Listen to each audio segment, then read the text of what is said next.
ദൈവം ബന്ധിച്ചു കൊണ്ടിരിക്കുക. ഹല്ലേലൂയ. നിങ്ങൾക്കായി നമ്മൾക്കായി ഒരു വാതിലൊക്കെ കിഴക്ക്. അത് ദൈവത്തിന്റെ വാതില, അത് ദൈവത്തിന്റെ വാതില, അത് ദൈവത്തിന്റെ വാതില, അത് ദൈവത്തിന്റെ വാതില. യെസ്, അത് ദൈവത്തിന്റെ വാതില, അത് നിങ്ങൾക്കുള്ള വാതില, അത് നിങ്ങളുടെ അനുഗ്രഹത്തിന്റെ വാതില.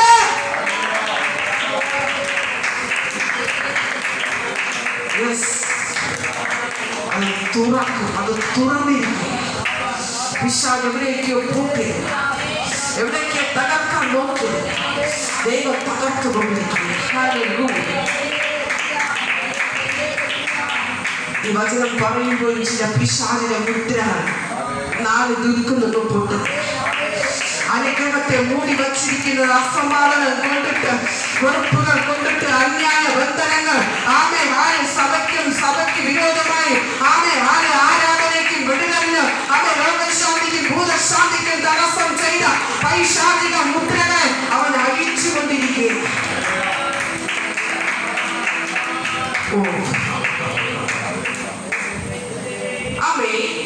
അപ്പൊ മറ്റൊരു ദൂതൻ ജീവനുള്ള ദൈവത്തിന്റെ മുദ്രയുമായി കിഴക്ക് നിന്ന് കയറുന്നത് കണ്ടു. ഈ 4 ദൂതന്മാർ 4 സൈഡിൽ നിൽക്കവേ തന്നെ ആ 4 ദൂതന്മാർ ഏതാണെന്ന് നമ്മൾ പഠിച്ചു, അവരെ നിർത്തുക. എന്നാൽ മറ്റൊരു ദൂതൻ ജീവനുള്ള ദൈവത്തിന്റെ മുദ്രയുമായി കിഴക്ക് നിന്ന് കയറുന്നത് കണ്ടു. അവൻ എന്താണ് കൈവച്ചിരിക്കുന്നത്? ജീവനുള്ള ദൈവത്തിന്റെ മുദ്രയുമായി ഇതാ കിഴക്ക് നിന്ന് ഒരു ദൂതൻ കയറി വരുന്നു. Hallelujah, hallelujah. ആ ദൂതൻ എന്താണ് പറയുന്നത് നമുക്ക് കേൾക്കാം.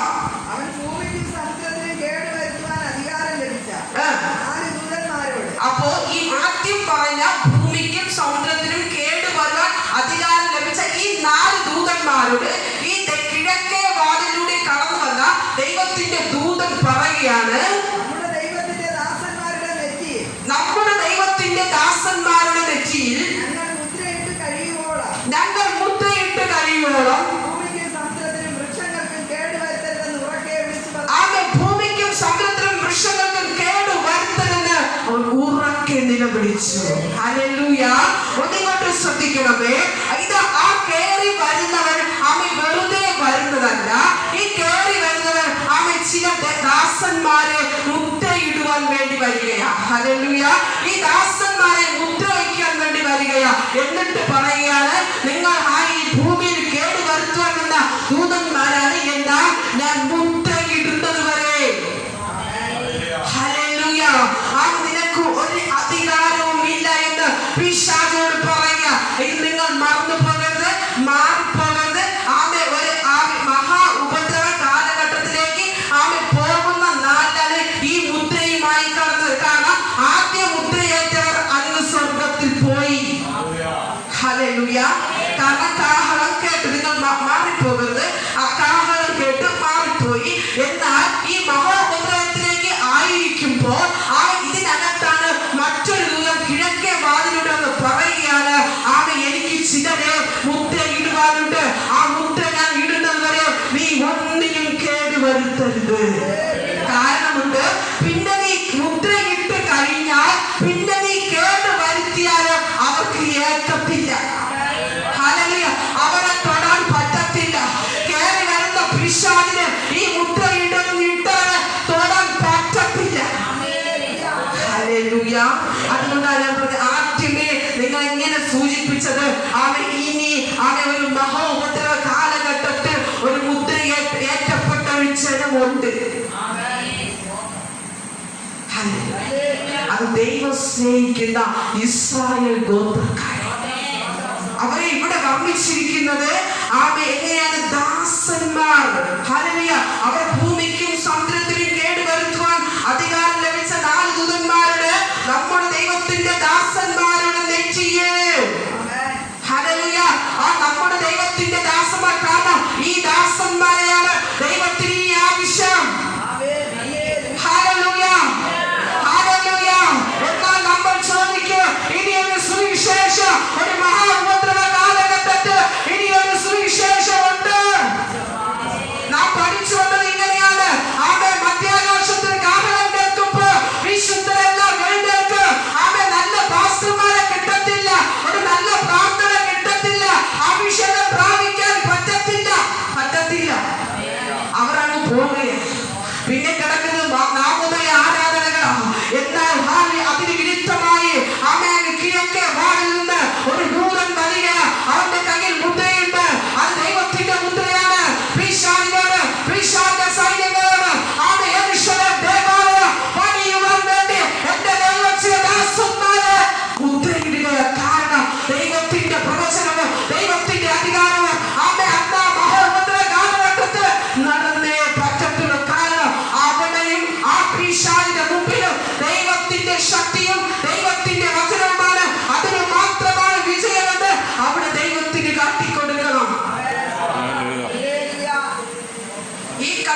മുദ്രയിട്ട് ദൈവം ചിലരെ വിളിക്കുകയാണ്.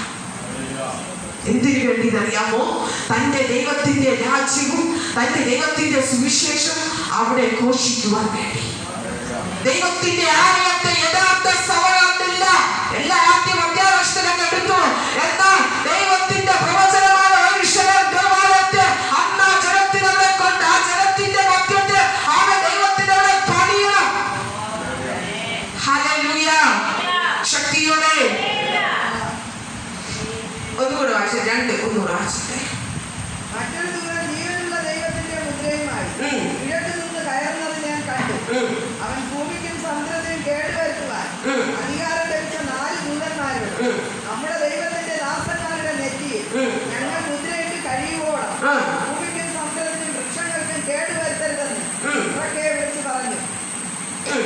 അത്രയോടെ നിൽക്കട്ടെ, നമുക്കെടുക്കാം. വെളിപ്പാട് പുസ്തകം ആ ദൂതൻ എങ്ങനെയാണ് വരുന്നത് എന്ന് നമുക്ക് പഠിക്കാം. വെളിപ്പാട് പുസ്തകം 10:1 മുതൽ വായിച്ചാട്ടെ. ബലവാനായ മറ്റൊരു ദൂതൻ സ്വർഗ്ഗത്തിൽ നിന്നിറങ്ങുന്നത് ഞാൻ കണ്ടു. അവൻ മേഘം ഉടുത്ത് തലയിൽ ആകാശം വില്ല് ധരിച്ചു. മാറിപ്പോകരുത്. സ്വർഗത്തിൽ നിന്ന് വന്നിട്ട് നമ്മൾ ആദ്യം പഠിച്ചത് കിഴക്കേ വാതിലൂടെ വരുന്നു. പക്ഷെ അത് സ്വർഗത്തിൽ നിന്ന് വരുന്ന ദൂതനാണ്. വായിച്ചാട്ടെ. ബലവാനായ മറ്റൊരു ദൂതൻ സ്വർഗ്ഗത്തിൽ നിന്നിറങ്ങുന്നത് ഞാൻ കണ്ടു. അവൻ മേഘമെടുത്തും തലയിൽ ആകാശവില്ല് ധരിച്ചും മുഖം സൂര്യനെ പോലെയും കാത്തി ദൂതന്റെ പ്രത്യേകത പറയാം. കാത്തൂണ് പോലെയും ഉള്ളവൻ. അവന്റെ കയ്യിൽ തുറന്നൊരു ചെറിയ പുസ്തകം അവന്റെ കയ്യിലുണ്ടായിരുന്നു. അവൻ വലങ്കാൽ സമുദ്രത്തിന്മേലും ഇടങ്കാൽ ഭൂമിയിലും വച്ചു. ഇതാ ദൂതൻ സിംഹമലം പോലെ അത്യുച്ചത്തിൽ ആർത്തു. 7 ഇടിയും നാദം മുഴക്കി. 7 ഇടിനാദം മുഴക്കിയപ്പോൾ അവിടെ യോഹന്നാൻ എഴുതുവാൻ ഭാവിച്ചു. എന്നാൽ 7 ഇടി മുഴക്കിയത്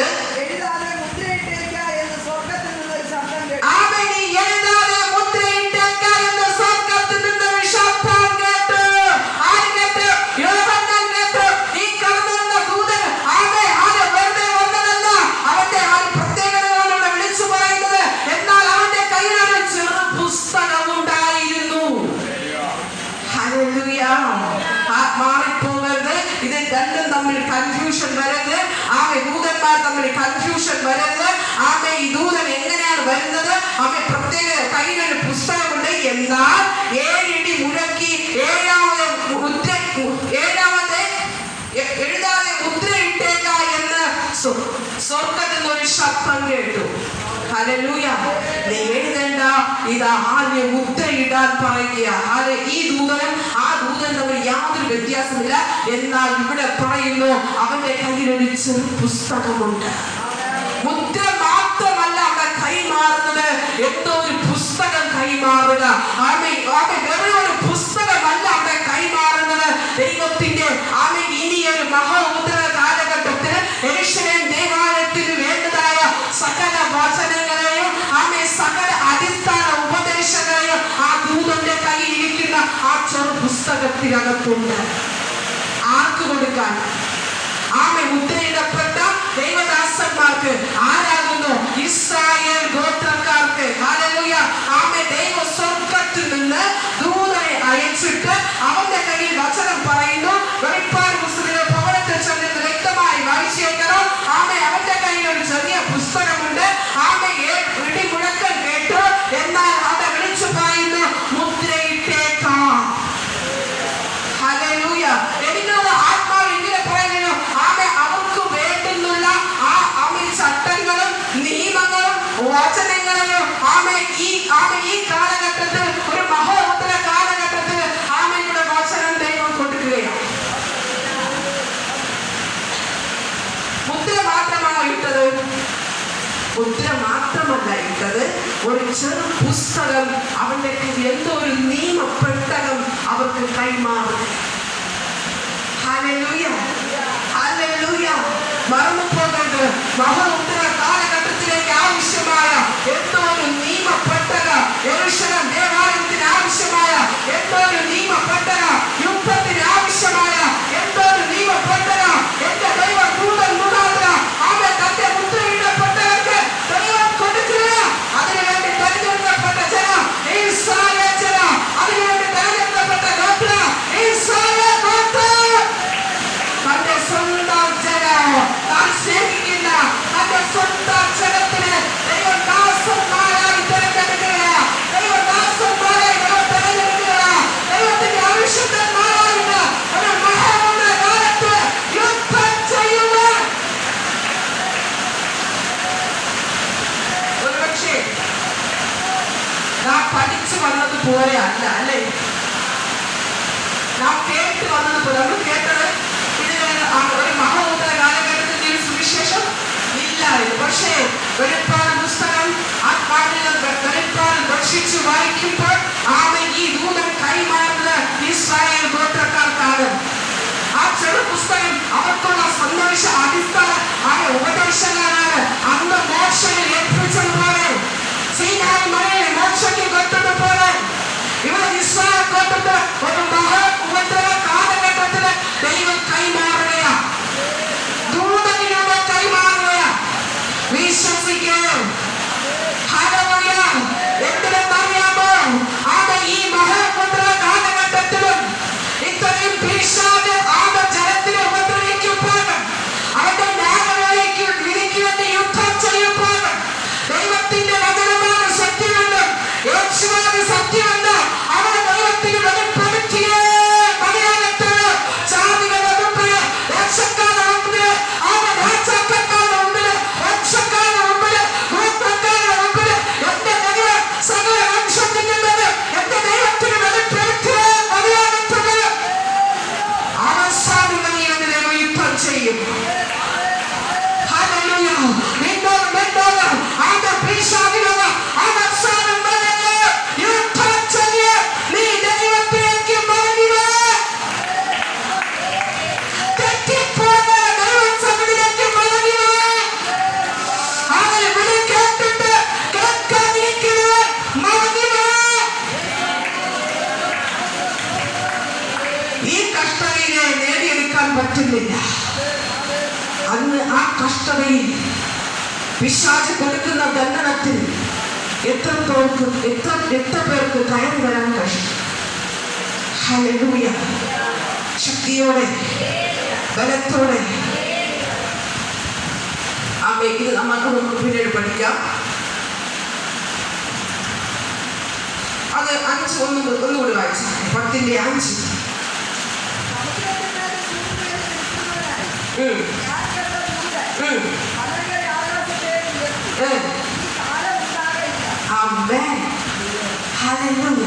ആ ദൂതൻ പറയുകയാണ്, സ്വർഗ്ഗത്തിൽ നിന്ന് ഒരു ശബ്ദം കേട്ടു, സമുദ്രത്തിൽ നിന്നും ഭൂമികളിൽ നിൽക്കുന്നതിനായി ഞാൻ കണ്ട ദൂതൻ. ആ ദൂതൻ എങ്ങനെയാണെന്നത്? അവൻ ഒരു കാൽ സമുദ്രത്തിലും ഒരു കാൽ ഭൂമിയിലും. സമുദ്രത്തിൽ നിന്ന് വരുന്ന ശക്തികൾക്ക്, ഭൂമിയുള്ള ശക്തികൾക്ക് അവൻ യാതൊരു അവകാശവും ഈ മുദ്രയിടപ്പെട്ടവർക്ക് മേലില്ല. ഹല്ലേലൂയ. ശക്തിയോടെ അത് ഇതിനകത്ത് മുദ്രയിട്ട് കഴിഞ്ഞാൽ ആ മുദ്രയിട്ടവർക്ക് ആത്മാവിൽ തൊടാൻ അവകാശമില്ല. ഹല്ലേലൂയ. അവൻ സമുദ്രത്തിൽ ഭൂമിയിൽ നിൽക്കുന്നതായി ഞാൻ കണ്ടു. ദൂതൻ വലം കൈ ആകാശത്തേക്ക് ഉയർത്തി, ഇനി കാലം ഉണ്ടാകയില്ല, ഇനിയൊരു കാലം ഉണ്ടാകയില്ല, ഇനിയൊരു ആദ്യ കാലഘട്ടം ഇനി ഭൂമിയിലില്ല. ഇനിയൊരു കാലഘട്ടം എന്ന് കേട്ടാൽ അവൻ പുതിയ ആകാശം പുതിയ ഭൂമി തന്റെ ജനത്തിന് വേണ്ടി ഒരുക്കും. ഇത് രണ്ടാമതാ കൊടുക്കുന്നത്. ഹല്ലേലൂയ. നിങ്ങൾ വിശ്വസിക്കുന്നുവോ? നിങ്ങൾ കേട്ടതിനെ അപ്രത്യക്ഷമായിട്ട്, ഞാൻ പഠിച്ചതിന് അപ്രത്യക്ഷമായിട്ട്, ഞാൻ അറിഞ്ഞതിന് അപ്രത്യക്ഷമായിട്ട് ദൈവം എന്നെ വെളിപ്പാട് പുസ്തകത്തിലേക്ക് കൊണ്ടുപോകും. ഹല്ലേലൂയ. അവിടെ ഇനി പറയുക, ദൂതൻ സ്വർഗ്ഗത്തിലേക്ക് കൈ ഉയർത്തിയിട്ട് അവിടെ പറയാ, ഞാൻ കണ്ട ദൂതൻ വലം കൈ ആകാശത്തേക്ക് ഉയർത്തി, ഇനി ഒരു കാലം സുവിശേഷത്തിൽ മടങ്ങി വരാമെന്ന് പറഞ്ഞു, ഇനി മുദ്രയിടുമെന്ന് പറഞ്ഞു. ഇനി മറ്റൊരു കാലമില്ല. ഇനി ഏത് കാലമാണുള്ളത്? ന്യായവിധി. പിന്നെ എവിടെ പോയാണ്? ന്യായവിധിയിലേക്ക് പോവുകയാണ്. വായിച്ചാട്ടെ.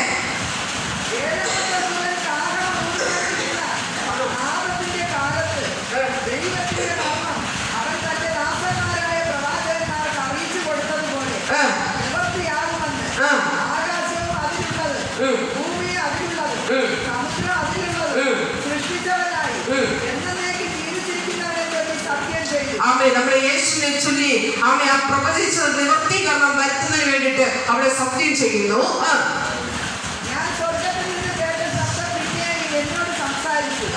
വായിച്ചു പോകാം.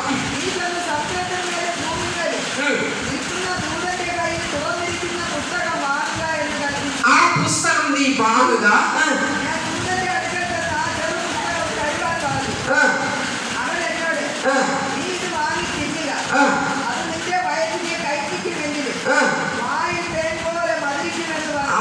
ഇത് അതുകൊണ്ട് എന്താണെന്നറിയാമോ അങ്ങനെ പറഞ്ഞത്? കാരണം ആ കാലഘട്ടം മഹോ ഉപദ്രവ കാലഘട്ടമാണ്.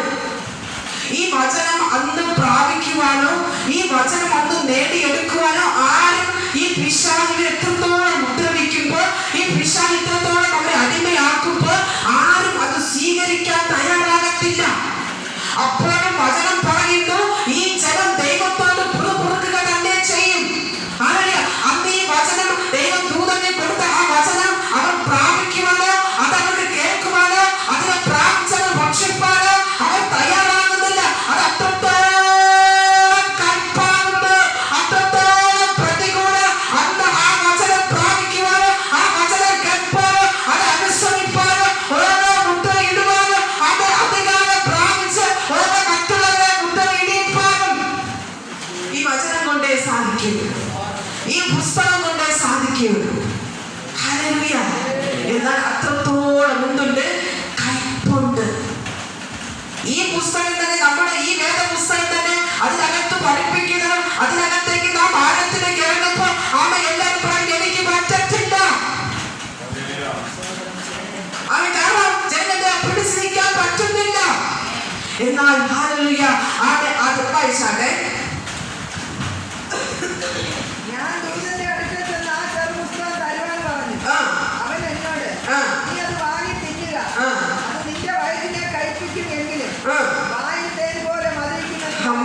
നിന്റെ വയറ്റിൽ നീ അത് ഭക്ഷിക്കുമ്പോ, ആ ദൈവവചനം നീ അത് ഭക്ഷിക്കുമ്പോ, അന്നാലും അവർക്ക് അത് നീ ഭക്ഷിക്കുമ്പോ അതിനെ അത്രത്തോളം കയ്പിക്കുമെങ്കിലും അതിനകത്തൊരു മധുരമുണ്ട്. ആ മധുരമാണ് നാം ജയത്തിലേക്ക് കൊണ്ടുപോകുന്നത്. അന്നുള്ളവരെ ജയത്തിലേക്ക് കൊണ്ടുപോകുന്നത്. അന്ന് അവർ കൊടുക്കുന്ന ആ ദാസന്മാർ കൊടുക്കുന്ന ജനത്തിന് കൊടുക്കുന്ന ഉപദേശം, ജനത്തിന് കൊടുക്കുന്ന ആ സന്ദേശം, ആ പുസ്തകപ്രകാരം അതവർ പ്രാപിക്കുമ്പോൾ അത് ഭക്ഷിക്കുന്നവർക്ക് അത് കയ്പായിരുന്നാലും അത് ഭക്ഷിച്ചാല് അത് മധുരമായി തീരും. ഹല്ലേലൂയ. ഞാൻ ദൂതന്റെ കയ്യിൽ നിന്ന് ചെറു പുസ്തകം വാങ്ങിക്കുന്നു. അത് എന്റെ വായിൽ തേൻ പോലെ മധുരമായിരുന്നു. തിന്നു കഴിഞ്ഞപ്പോൾ എന്റെ വയർ കഴിച്ചുപോയി. അവൻ എന്നോട്, നീ ഇനിയും അനേക വംശങ്ങളെയും ജാതികളെയും ഭാഷകളെയും രാജാക്കന്മാരെയും കുറിച്ച് പ്രവചിക്കേണ്ടി വരുമെന്ന് പറഞ്ഞു. അവിടെ എന്താണ്? ആ കയ്പിലും ആ ദൈവശക്തി, ആ പ്രതികൂലത്തിലും ആ ദൈവശക്തി അവിടെ വെളിപ്പെട്ടു വരികയാണ്. ഹല്ലേലൂയ. അടുത്ത നമ്മൾ പോകുമ്പോൾ യെരൂശലേം ദേവാലയം ആര് പണിയുന്നു? യഹൂദ ഗോത്രക്കാർ അല്ലെങ്കിൽ ഇസ്രായേൽ ഗോത്രക്കാർ യെരൂശലേം ദേവാലയം പണിയുകയാണ്. ഹല്ലേലൂയ. ശക്തിയോടെ അത് അവിടെ നിൽക്കട്ടെ. അപ്പൊ നമുക്ക് മടങ്ങി വരാം. 7:2 മുതൽ വായിച്ചാട്ടെ. മറ്റൊരു ദൂതൻ ജീവനുള്ള ദൈവത്തിന്റെ മുദ്രയുമായി കിഴക്ക് നിന്ന് കയറുന്നതും കണ്ട് അവൻ ഭൂമിക്കും സമുദ്രത്തിനും കേടുവരുത്തുവാൻ അധികാരം ലഭിച്ച 4 ദൂതന്മാരോട്, നമ്മുടെ ദൈവത്തിന്റെ ദാസന്മാരുടെ നെറ്റിയിൽ ഞങ്ങൾ മുദ്രയിട്ട് കഴിയുമ്പോഴാണ് ഭൂമിക്കും സമുദ്രത്തിനും വൃക്ഷങ്ങൾക്ക് കേടുവരുത്തതെന്ന് ഉറക്കെ വിളിച്ച് പറഞ്ഞു. മുദ്രയേറ്റവരുടെ എണ്ണം ഞാൻ കേട്ടു. ഇസ്രായേൽ മക്കളുടെ സകല ഗോത്രത്തിൽ നിന്ന് മുദ്രയേറ്റവർ 144,000 പേർ. ആമേ നിർത്തിക്കൊള്ളണമേ. അപ്പോ ദൂതൻ ഇവിടെ വരുന്നു, കിഴക്കേ വാതിലൂടെ വരുന്നു. നമ്മൾ 10-ാം അധ്യായത്തിലേക്ക് ചെന്ന് പഠിച്ചു. ദൂതൻ സ്വർഗ്ഗത്തിൽ നിന്ന് ഇറങ്ങി കിഴക്കേ വാതിലൂടെ വരുന്നു. ദൂതൻ മുദ്രയിടുവാൻ മാത്രമല്ല വരുന്നത്, അവന്റെ കയ്യിൽ ഒരു ചെറു പുസ്തകം കൂടിയുണ്ട്. മുദ്രയിടപ്പെട്ടവർ എങ്ങനെയെന്ന് നമുക്ക് പഠിക്കാം. ഇസ്രായേൽ മക്കളുടെ സകല ഗോത്രത്തിൽ നിന്നും മുദ്രയേറ്റവർ 144,000 പേർ. അപ്പോ ഇസ്രായേൽ ഗോത്രത്തിൽ നിന്ന് 12 ഗോത്ര വിഭാഗക്കാരുണ്ട്. ഈ 12 ഗോത്രത്തിൽ നിന്നും ഇവിടെ പറയുന്നു 144,000 പേരെ അവൻ മുദ്രയിട്ടു. ഈ 144,000 പേർ ഇവർ ദാസന്മാരെന്ന് ദൈവം എണ്ണുകയും അവരെ മുദ്രയിടുകയും ഈ ചെറു പുസ്തകം അനുസരിച്ച് ഈ മഹാമുദ്ര കാലഘട്ടത്തിൽ ഇവർ യുദ്ധം ചെയ്ത് ദേവാലയം പണിയുകയോ സുവിശേഷം അറിയിക്കുകയോ അതിൽ മുദ്രയിടപ്പെടുകയും ചെയ്യുന്നു. അത് വളരെ ഈസി അല്ല. അത് ആരെ കൊണ്ടേ പറ്റത്തുള്ളൂ? ഈ ഇസ്രായേൽ ഗോത്രക്കാർ കൊണ്ട് മാത്രമേ ഈ മഹാഗോത്ര കാലഘട്ടത്തിൽ യുദ്ധം ചെയ്ത് നിൽക്കാൻ കഴിയുകയുള്ളൂ. നമ്മളെപ്പോലെ സാധാരണപ്പെട്ട ജനത്തിനോ ഈ രാജ്യത്തിനോ രാഷ്ട്രത്തിനോ ഇത് കഴിയത്തില്ല. അതുകൊണ്ടാണ് ഇവരെ ദൈവം മാറ്റിവെച്ചിരിക്കുന്നത്. അതുകൊണ്ടാണ് ഇവർ വിശ്വസിച്ചത്. ഇവിടെ 12 ഗോത്രക്കാർ പറയുന്നു, വായിച്ചാട്ടെ. ഇസ്രായേലിൽ പ്രധാനപ്പെട്ട ഒരു ഗോത്രമാണ് യഹൂദ ഗോത്രം. നമ്മുടെ യേശു ക്രിസ്തു അതിൽ വരുന്നതാണ്. യഹൂദനായിരുന്നു. യഹൂദ ഗോത്രത്തിൽ നിന്ന് 12,000,